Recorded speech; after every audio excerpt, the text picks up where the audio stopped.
l'information.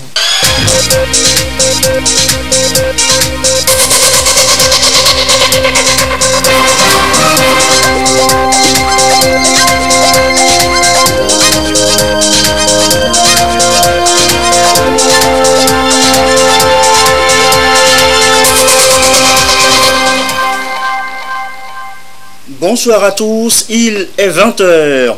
L'actualité ce soir, le Forum économique Togo-Union européenne a désormais un visage, un site internet. Il a été lancé ce lundi à Lomé.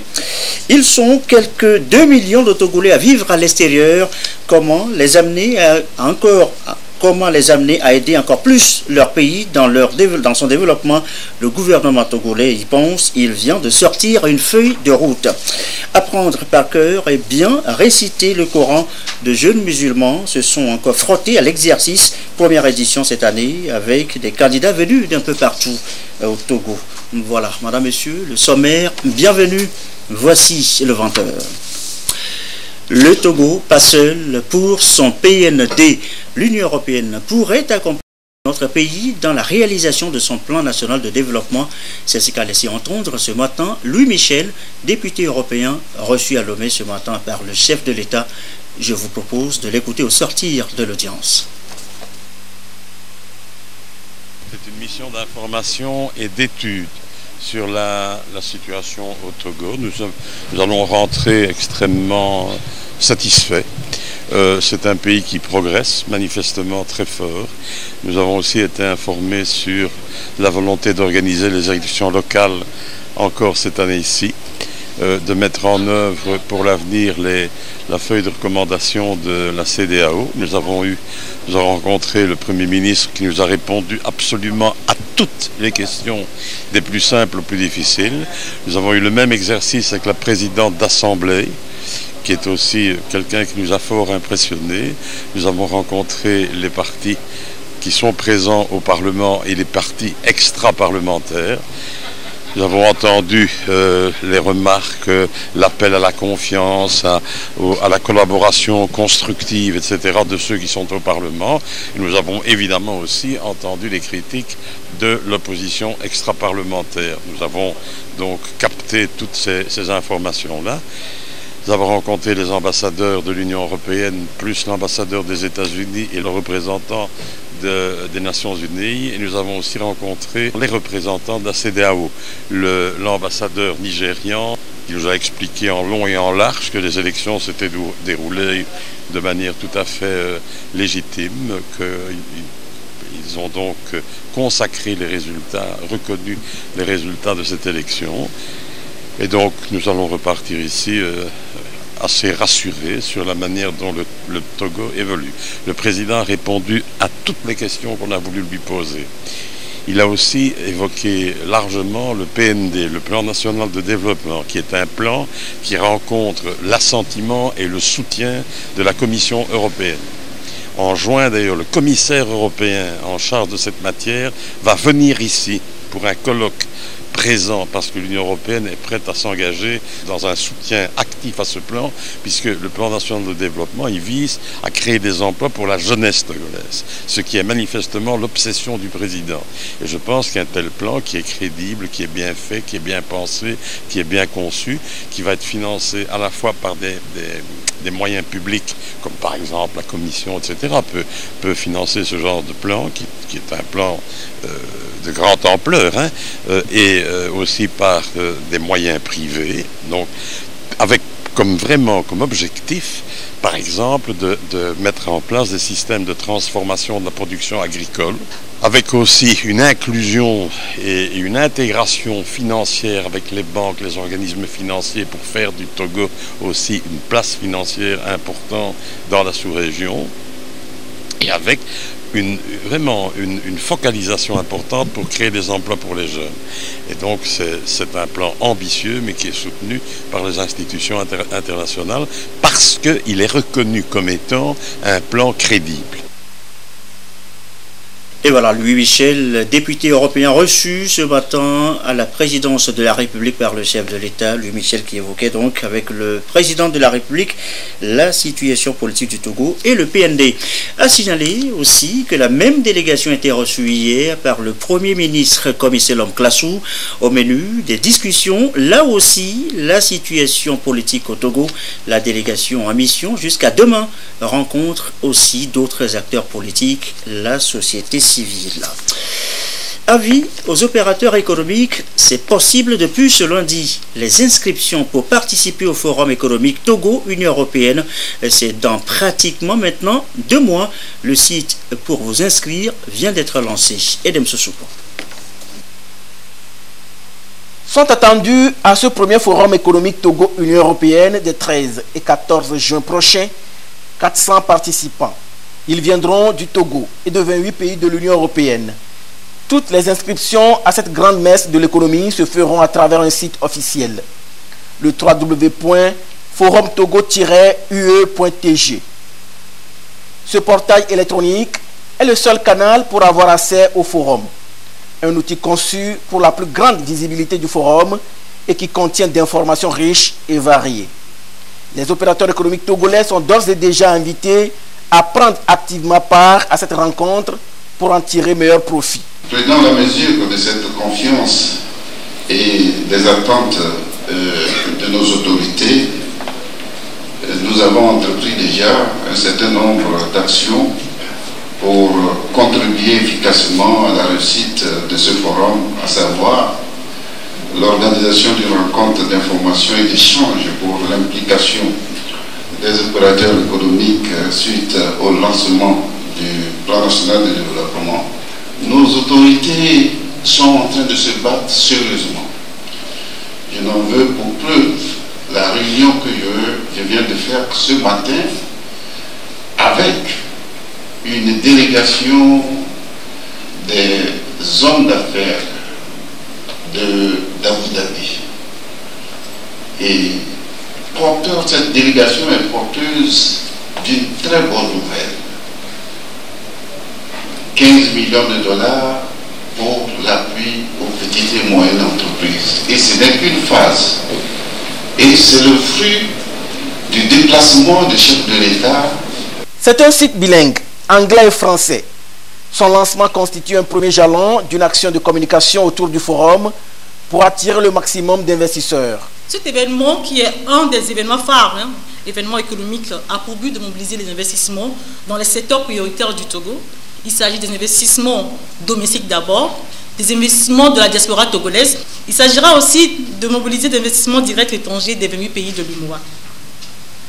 Le forum permettra aux investisseurs européens d'apprécier l'amélioration du climat des affaires. Ensemble, on a fait du chemin.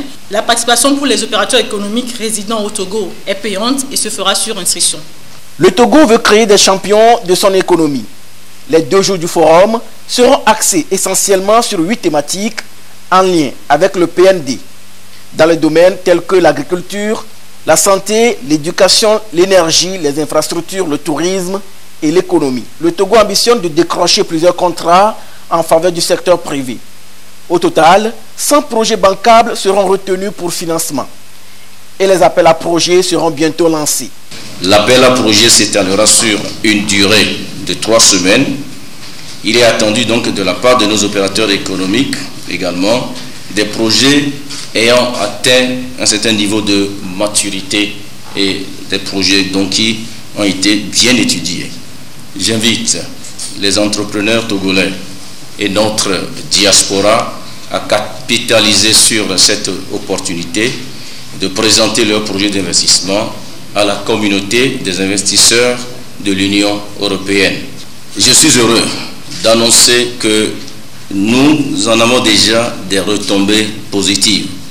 C'est ainsi que le président du Conseil français des investisseurs en Afrique, le CIAN, qui est aussi en même temps le président de European Business Council for Africa, EBCM, et le président du groupe MOSI ont déjà confirmé leur participation au forum.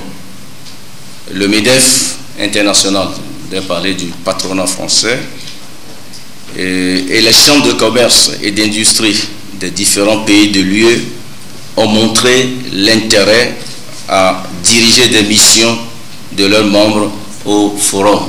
Également au menu du forum, des rencontres B2B, l'animation des sessions de réseautage et des success stories. Certains opérateurs économiques ont déjà envoyé leur inscription via le site sur place et attendent leur confirmation. Et en vogue aujourd'hui, les métiers du numérique, nouvelle attraction pour les investisseurs, une opportunité surtout pour les jeunes en quête d'emploi, le secteur numérique pourvoyeur d'emploi, lesquels par exemple, éclairage dans ce reportage de Gérald Agouchou. Du numérique et les technologies de l'information et de la communication, source de création d'emplois dans presque tous les secteurs d'activité. Selon les experts, 133 000 opportunités d'emploi vont être créées d'ici à 2022. Au Togo, l'heure est à des rencontres entre experts ingénieurs et apprenants sur les enjeux, défis et opportunités dans ce secteur. Ils échangent sur les métiers du digital avec le réseau d'experts 10 000 codeurs. Les jeunes veulent gagner bien leur vie, mais ils ne savent pas ce qu'il y a dans le monde professionnel, dans le monde de l'entreprise. Aujourd'hui, la demande est énorme sur le métier de développeur. Les entreprises du monde entier recherchent des testeurs, recherchent des data scientists, recherchent des graphistes. La 3D est en train d'exploser. Les jeux vidéo, n'en parlons pas. Aujourd'hui, si les jeunes mettent leur énergie dans ces métiers, ils vont non seulement gagner leur vie, mais en plus, ils vont pouvoir positionner, fort du dividende démographique, le continent comme désormais l'endroit où il faut aller. Les entreprises du monde entier vont venir s'installer au plus près de cette ressource qui est devenue précieuse. Voilà l'objectif de notre rapprochement et de ce travail de proximité qui a été permis, et j'en remercie, par le ministère des Postes, de l'économie numérique et des innovations technologiques. Il s'agit d'une rencontre organisée en prélude à la 4e édition de IT Forum à Lomé, une plateforme de promotion de l'usage d'éthique comme vecteur de transformation et de modernisation, et la synergie entre les professionnels du secteur du numérique en Afrique se trouve être un grand atout. Et le thème qui sera développé demain, c'est l'humain au cœur de la transformation digitale. Et donc justement, il était important aujourd'hui d'aller à la rencontre des jeunes, faire en sorte que la qualité des formations qui sont données dans nos universités, dans nos centres de formation, puisse correspondre aux besoins réels du marché. Présentation des métiers du numérique, autonomisation de la jeunesse togolaise par le numérique et des communications des professionnels togolais sur leur parcours sont au cœur de la présente rencontre soutenue par le Bureau régional pour l'Afrique de l'Ouest de l'OIF. La diaspora, le ministre Kodjo Adeji en faisait référence tout à l'heure. Ils sont en effet plus de 2 millions, ces Togolais vivant à l'extérieur. Comment les amener à contribuer davantage au développement du pays? C'est à cette question que tente de répondre le gouvernement à travers une feuille de route rendue publique ce lundi, les grandes lignes du document Ekwesala. Je voudrais vraiment soutenir partenaire au développement, corps diplomatique accrédité au Togo, organisation de la société civile ou encore représentants des médias. Ils prennent connaissance de la nouvelle feuille de route des Togolais de l'extérieur. Ce dispositif décliné en 3 grands axes prend en compte non seulement la valorisation du capital humain, économique et social de la diaspora, le renforcement de la communication entre le gouvernement et la diaspora, mais aussi la défense des intérêts des Togolais de l'extérieur. Une multitude de projets intégrés dans cette feuille de route avec pour finalité d'amener la diaspora togolaise à contribuer davantage au développement national. Pour la reconstruction nationale, nous avons à nous appuyer sur les ressources humaines intérieures et extérieures. Donc c'est en cela que nous avons jugé utile d'associer nos compatriotes de l'extérieur à cette œuvre de construction nationale. Les projets à moyen terme sont des projets que nous comptons réaliser dans un avenir proche pour répondre à certains besoins de nos compatriotes, donc de la diaspora. Et les projets que nous avons inscrits dans le long terme sont des projets que nous comptons exécuter d'ici l'année prochaine. Selon le ministre Robert Doucet, la diaspora togolaise, aujourd'hui estimée à plus de 2 millions dans le monde, contribue chaque année à environ 10% du PIB. Le gouvernement veut faire de ces Togolais évoluant hors du pays un partenaire stratégique dans la mise en œuvre du plan national de développement PND. La mise en œuvre de la feuille de route permettra à notre pays de faire de la diaspora un partenaire stratégique du nouveau plan national de développement qu'avait lancé le président de la République le mois passé, notamment à travers la promotion des transferts de compétences et d'activités, le renforcement des relations entre les acteurs nationaux et les Togolais expatriés et la mobilisation des ressources. La nouvelle politique du gouvernement en direction des compatriotes de l'extérieur repose sur une conviction profonde qui est celle que le projet de construction nationale est un projet orienté vers l'avenir qui a besoin du concours de tous. Après cette étape, une tournée sera menée en Afrique, en Amérique et en Europe pour recueillir l'avis des Togolais en vue de l'amélioration de cette feuille de route. Et les 28 et 29 novembre prochains, le premier forum des Togolais de l'extérieur sera organisé pour explorer les voies et moyens pour atteindre les objectifs de cette feuille de route. Qui veut aller loin ménage sa monture. Partenaires techniques et financiers, cadres du ministère de la Planification se mobilisent déjà pour le 5e recensement général de la population. C'est prévu pour novembre 2020. Que retenir donc de la rencontre de ce matin, Hélène Agbelesesi-Augustin Kossi. En route vers le recensement général de la population et de l'habitat au Togo, le gouvernement ratisse l'âge pour que la périodicité décennale soit respectée en 2020.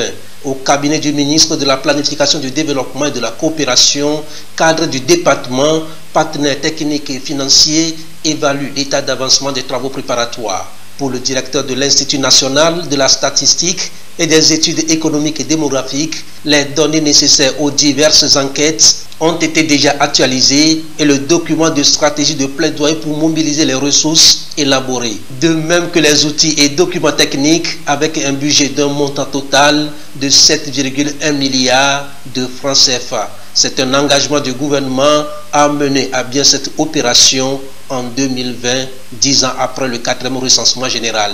Cet engagement est manifesté par la prise du décret portant organisation et création des organes d'un recensement général de la population et de l'habitat et des enquêtes post-censitaires au Togo le 10 décembre 2018. La prise en compte du financement du RGPH 5 dans les projets de loi de finances des années à venir, c'est-à-dire 2019 à 2021. Le financement global de l'opération nécessite un accompagnement de l'ensemble des partenaires techniques et financiers, ainsi que celui des acteurs du secteur privé et de la société civile. Au cours des travaux préliminaires, le gouvernement a reçu l'appui du Fonds des Nations Unies pour la population, l'UNFPA, pour l'élaboration du document projet du RGPH5, la prise en charge d'un consultant pour l'élaboration de la stratégie communication et de plaidoyer pour la mobilisation des ressources. Cette séance d'échange a permis à toutes les parties représentées ici d'être au même niveau d'information. Le dernier recensement général au Togo remonte en 2010. Les nouveaux défis pour tenir le rendez-vous 2020 sont liés notamment aux innovations technologiques, la disponibilité des ressources financières, humaines et matérielles suffisantes, la mutualisation des efforts ainsi que le renforcement des capacités techniques du personnel d'encadrement. Ceci afin de permettre au Togo d'avoir des outils nécessaires pour bien planifier les programmes de développement et mieux les conduire. Et justement, l'argent du Togolais, l'argent du contribuable togolais, comment est-il géré aujourd'hui? Mieux qu'hier, pas trop de dépenses inutiles. Des réformes avaient été en effet mises en œuvre pour mieux gérer les finances publiques. Qu'en est-il donc aujourd'hui, à l'heure du bilan?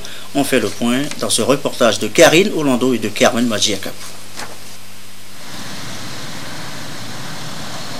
En 2018, sur 97 activités de réforme prévues, 54 ont été réalisées et mises en œuvre au Togo. Ceci est visible à tous les niveaux et annonce de belles perspectives pour la réalisation du Plan national de développement PND 2018 à 2022. Des représentants des départements ministériels, à institutions de l'État et de la société civile évaluent ici la performance des réformes de la gestion des finances publiques à fin décembre 2018. Ils vont pouvoir proposer des mesures d'ajustement afin d'accélérer les autres réformes pour 2019. Ces 54 réformes ont un domaine élargi, à la fois au niveau de l'amélioration de la gestion de la trésorerie, pour permettre à ce que la programmation faite puisse être honorée, c'est-à-dire payer les travaux que l'État demande. Quand nous prenons les mesures avec la Banque mondiale pour l'appui budgétaire au cours de l'année 2018, nous avons réalisé toutes ces mesures et ça permet à la Banque mondiale de pouvoir décaisser l'appui budgétaire qu'elle fait au Togo. C'est la même chose pour l'Union européenne. Ces réformes structurantes devront conduire à une chaîne vertueuse des biens et services à la population. La redevabilité du gouvernement vis-à-vis des populations. Les programmations vont se faire selon une performance, c'est-à-dire en cherchant le résultat. Donc ça veut dire ce qui serait programmé dans le budget, ça veut dire qu'on va le faire de telle sorte que ça soit effectivement mis en œuvre. Lorsqu'on va commencer à le mettre en œuvre, la population va sentir que quand vous faites une annonce, ça veut dire qu'on a pris toutes les dispositions pour pouvoir réaliser. Bien que ces réformes aient donné des résultats encourageants dans divers domaines, des difficultés demeurent. Les dispositions vont être prises pour proposer de nouvelles réformes pour la période 2019 à 2021. Une revue nationale de la performance de la gestion des finances publiques est prévue pour le 7 mai prochain. Elle permettra de tirer des conclusions et de faire des recommandations pour le rayonnement de l'économie du Togo. Concernant l'actualisation... Et pour plus de transparence encore, cet appel de la société civile en faveur de la bonne gouvernance, que le citoyen regarde au plus près comment sont gérées justement les finances publiques. Reportage à Kara de Nestor Bouchou. Le Togo doit relever le défi de la bonne gouvernance économique. Un espoir que nourrit l'Alliance nationale pour la consommation et l'environnement. À Kara, l'ONG ANS est venue à la rencontre des autres acteurs de la société civile de la région pour partager avec eux cette idée et en même temps les outiller pour gagner ce pari de la bonne gouvernance économique et la lutte contre la corruption. Nous travaillons aux côtés des autorités togolaises pour appuyer la bonne gouvernance économique et la lutte contre la corruption. Pour atteindre ces objectifs et atteindre les objectifs du PND qui met aujourd'hui l'accent sur le partenariat public-privé, il faut que le Togo, n'est-ce pas, réussisse la bonne gouvernance économique. Les acteurs de la société civile ont un rôle important à jouer aux côtés des autorités togolaises pour qu'on puisse atteindre cet objectif-là. Il est nécessaire donc de doter ces organisations de la société civile des outils nécessaires pour le contrôle citoyen de l'action publique. Comment faire par exemple le suivi budgétaire? Comment faire le suivi communautaire des projets? Comment faire par exemple le suivi des routes lorsqu'on construit des routes ou des infrastructures dans les régions? Quel regard la société civile doit avoir sur cela? Comment gérer le budget de la préfecture, d'une commune? Quel doit être le rôle de la société civile pour vérifier les indicateurs qui ont été prévus dans les projets et comment les suivre pour s'assurer que ces indicateurs soient atteints? C'est des défis. ANS est le contact national de transparence internationale. Elle existe depuis près de 20 ans, sauf qu'elle n'a pas de représentation dans les régions du pays. Situation qu'elle entend corriger sous peu, ceci pour être en contact permanent avec les populations de l'intérieur. L'Afrique a ses secrets. Une fracture au tibia par exemple, beaucoup préfèrent aller voir des guérisseurs, donc à la médecine moderne. L'Organisation islamique pour l'éducation, les sciences et la culture pense que ce sont des valeurs à sauvegarder, des savoirs à valoriser. Marie-Hélène Abeta, Lucassi.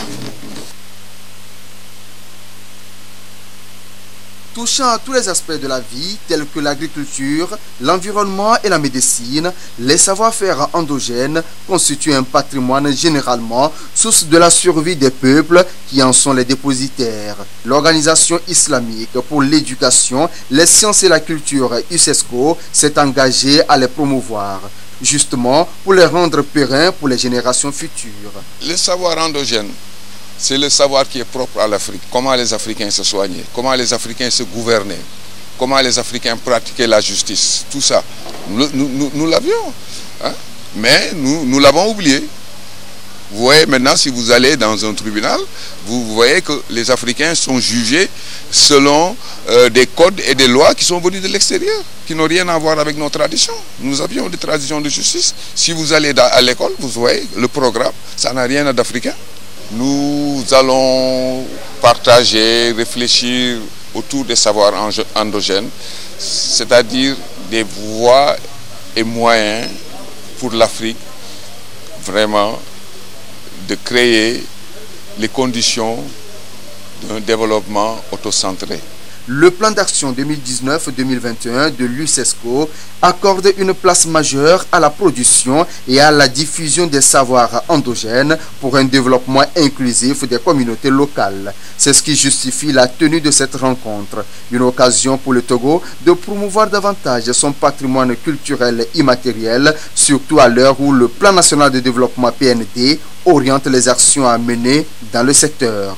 Conscient de ce que la culture est la pierre angulaire d'un développement socio-économique harmonieux, le gouvernement fait une place importante à la culture dans le plan national de développement. Le gouvernement voudrait voir les entreprises culturelles devenir plus compétitives, créatrices de richesses et d'emplois.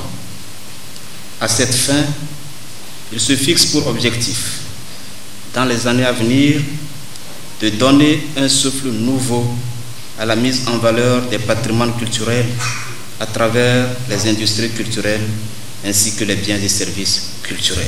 Cette rencontre sous-régionale permettra au final de mettre en évidence les potentiels des savoirs endogènes dans le développement et en faire un catalyseur de la renaissance culturelle en Afrique. Demain, mardi, s'ouvre à Lomé la première session ordinaire de l'année pour les députés à l'Assemblée nationale. À l'occasion, plusieurs délégations étrangères sont attendues ici, à Lomé, dans notre capitale. Il est 20h27. À l'étranger, la présidentielle au Niger, le Parti nigérien pour la démocratie et le socialisme a déjà son candidat pour 2021. C'est l'actuel ministre de l'Intérieur, Mohamed Bazoum, pas donc de troisième mandat pour Mahamadou Issifou. Au Burkina Faso, cette fois, va être peut-être la bonne. En tout cas, Gilbert Noël Ouedraogo tente de nouveau sa chance pour la présidentielle d'octobre 2020. Lui qui avait été recalé en 2015 par la CENI. Gilbert Noël Ouedraogo, président du parti ADF-RDA, ancien allié du régime Blaise Compaoré. Cela dit, retour chez nous, au Togo et direction d'Oufelgou, les députés UNIR sont de nouveau devant les militants, les sympathisants du parti. C'est pour les remercier de les avoir portés pendant les législatives de 20 décembre dernier. Un reportage de Nestor Moussou. Les cadres de la section UNIR d'Oufelgou et les députés du milieu face aux militants et aux responsables des structures de base. La mobilisation de ces militants et responsables à la base a été déterminante dans la victoire du parti lors des consultations du 20 décembre. Consultations qui ont permis à UNIR d'Oufelgou de s'adjuger les 2 sièges de députés dont a droit la préfecture. 3 mois après cette réussite, les cadres du parti et ceux-là même qui ont été portés à l'Assemblée nationale ont jugé utile de revenir pour remercier les acteurs de leur victoire. Aujourd'hui, nous siégeons à l'Assemblée nationale grâce à cette population qui a accordé son vote au Parti UNIR. C'est tout à fait normal qu'on revienne vers elle pour la remercier pour cette confiance qu'elle nous a accordée. Au cours de la campagne, nous avons fait une promesse. La première promesse qu'on a faite, c'est de faire établir des nationalités. Et on a organisé à cette fin une audience pour elle à l'endroit de la population. Et vraiment, elle est satisfaite. On a fait établir 1095 nationalités. C'est la joie, c'est le partage, c'est l'engouement total. Et à UNIR, c'est la discipline. Et nous sommes très très fiers de notre population qui nous a fait confiance parce qu'elle nous a accueillis en euros et nous pensons qu'avec elle, nous allons aller de l'avant. L'initiative de revenir à la base pour témoigner à celle-ci leur reconnaissance est une manière pour les députés et les cadres de UNIR d'Oufelgou de maintenir la confiance entre eux et leurs militants. Ces derniers leur ont d'ailleurs exprimé leur satisfaction par rapport à ce geste. C'est des gens qui ont entamé des projets et jusqu'à aujourd'hui, maintenant, ces projets sont en cours d'exécution. Nous disons merci à ces députés et surtout merci au chef de l'État pour tout ce qu'il fait pour le développement de notre cher pays, le Togo. Avant de se retrouver à Niamtougou pour l'apothéose, les députés et cadres unis d'Oufelgou ont fait le tour des 14 cantons de la préfecture pour leur témoigner leur reconnaissance pour leur contribution à l'aboutissement heureux du processus électoral pour le compte des législatives. Ils leur ont dit qu'ils comptent encore sur eux pour les campagnes électorales à venir. Dans le reste de l'actualité, ce plaidoyer en faveur des personnes en situation de handicap, c'est un livret publié par Inades Formation qui appelle à inclure justement ces personnes dans des projets de développement. Ramdan Bassina. Selon une enquête au Togo, on dénombre environ 1 million de personnes handicapées de tout genre. Ces personnes sont souvent exclues de la société à tort ou à raison. Inades Formation Togo, avec le soutien financier du CBM, vient en leur secours. Il publie ce livret intitulé « Inclusion des personnes handicapées dans le développement local ».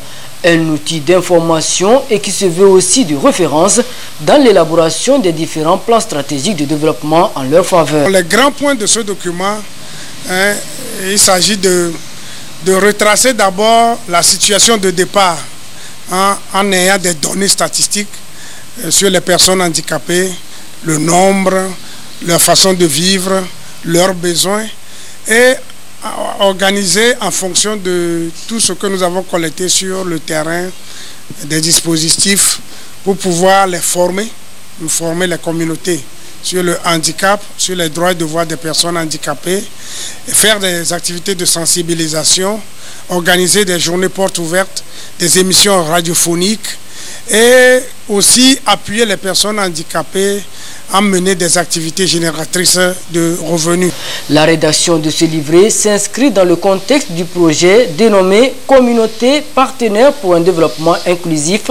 Il est dans la droite ligne des objectifs de développement durable. Ça fait déjà la 4e année que nous travaillons avec 4 communautés, notamment le canton d'Achangbadé dans la préfecture de la Kosa, le canton d'Atintogon dans la préfecture de Bamono, le canton de Momé dans la préfecture de Vaud et la commune d'Adeta dans la préfecture de Bélé.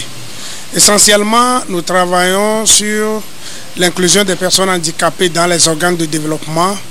Nous travaillons à l'accessibilité, sur l'accessibilité des bâtiments publics et aussi sur l'autonomisation des personnes handicapées. Inades Formation est une ONG d'appui et accompagnement et qui a pour mission la promotion sociale et économique des populations rurales. Je vous l'annonce également en titre, la première édition du concours de récitation du Coran. Candidats cette année, les jeunes musulmans venus de partout du Togo. Le récit de Ulrich Amégan avec Esther Laclé.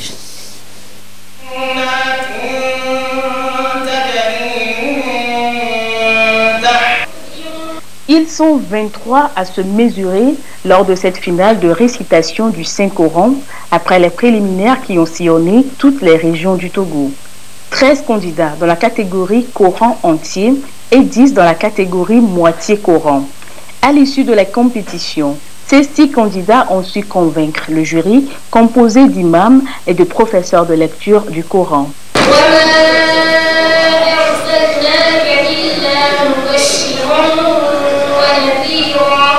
Et la manine, quoi. Je suis content d'être parmi les lauréats et d'être le finaliste qui va représenter le Togo. Et je compte aller pour défendre valablement les couleurs du pays. Moi, je suis très contente d'avoir gagné ce premier prix. Et ça n'a pas été facile, mais avec l'aide d'Allah, ça a été bien. Je remercie également tous ceux qui m'ont aidé pour les révisions jusqu'ici. Et aussi, je remercie mes parents. Pour la Fondation Mohamed VI Togo, il s'agit d'encourager les jeunes qui réunissent les conditions requises pour une maîtrise de la récitation du Saint-Coran. Notre objectif a été atteint compte tenu du fait que nous avons commencé et nous avons vu tous ensemble la fin du concours.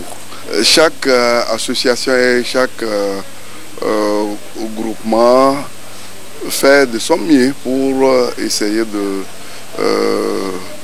donner les valeurs de l'islam, du moins assister aux jeunes musulmans à mieux pratiquer leur religion et être aussi des bons citoyens. Les premiers de chaque catégorie seront les porte-flambeaux du drapeau togolais lors de la finale internationale prévue pour le mois de Ramadan en terre marocaine. Et dans la foulée, la prière pour le Togo, prière pour la paix, 11e édition cette année à Saint-Cassé, sur place, Désiré Aloy.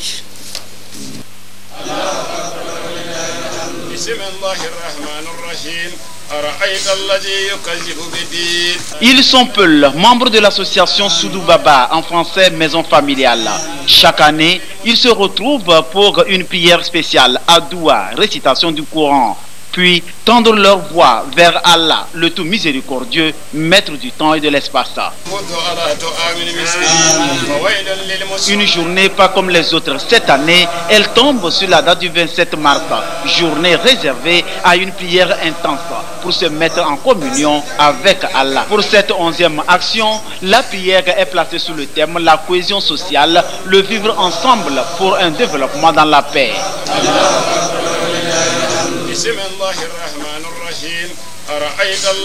Ils ont donc prié pour l'enracinement de la sécurité, la paix dans le pays. Soudou Baba, c'est une association des Peuls. L'association aussi est réservée à la prière. Chaque année, nous le faisons.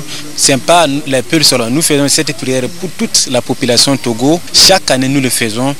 Et nous faisons cette prière cérémoniale pour la paix, que la paix toujours soit sur notre cher Togo. Personne ne veut ce qui se passe ailleurs va se passer chez notre cher Togo, puisque nous tous nous voulons que la paix, rien que la paix. Et pour ça nous voulons vivre ensemble, que tu sois Peul, que tu sois autre ethnie, Moussi ou soit Yanga, nous tous on est tous ensemble. Nous allons travailler ensemble et puis vivre ensemble, que la paix soit sur notre cher Togo. Le Togo reste un pays béni, selon l'association Soudou Baba, ouverte à tous, pour rendre gloire à Allah qui a posé sa main tendre sur le Togo. Le représentant du pouvoir central de Saint-Cancé, Isaka Lagbande, a convié la communauté Peul et par là toute la population de Saint-Cancé à la culture citoyenne, la vigilance et être des acteurs de paix. Nous avons saisi l'occasion de cette rencontre pour entretenir la communauté Peul sur les questions d'actualité, en l'occurrence la question de paix et de sécurité. Sensibiliser nos frères Peul à une bonne collaboration, à une collaboration étroite avec les forces de sécurité en matière de renseignement, en matière d'information. Nous leur avons demandé d'éviter d'accueillir et d'héberger chez eux des personnes qu'ils ne connaissent pas, de dénoncer ces personnes-là aux forces de sécurité et de défense. Et nous avons saisi également l'occasion pour appeler les autres communautés qui vivent dans la préfecture de Saint-Cassé à emboîter le pas de nos frères Peul. Il y a 11 ans de cela que l'association Soudou Baba est mise sur pied. Une association dont la mission essentielle reste la prière. Glorifier et magnifier Allah qui protège le Togo. Et ceci referme ce journal du soir. Merci à vous qui nous suivez ce soir à Saint-Cassé justement sur la télévision togolaise et comme d'habitude, toujours fidèlement. Très belle soirée.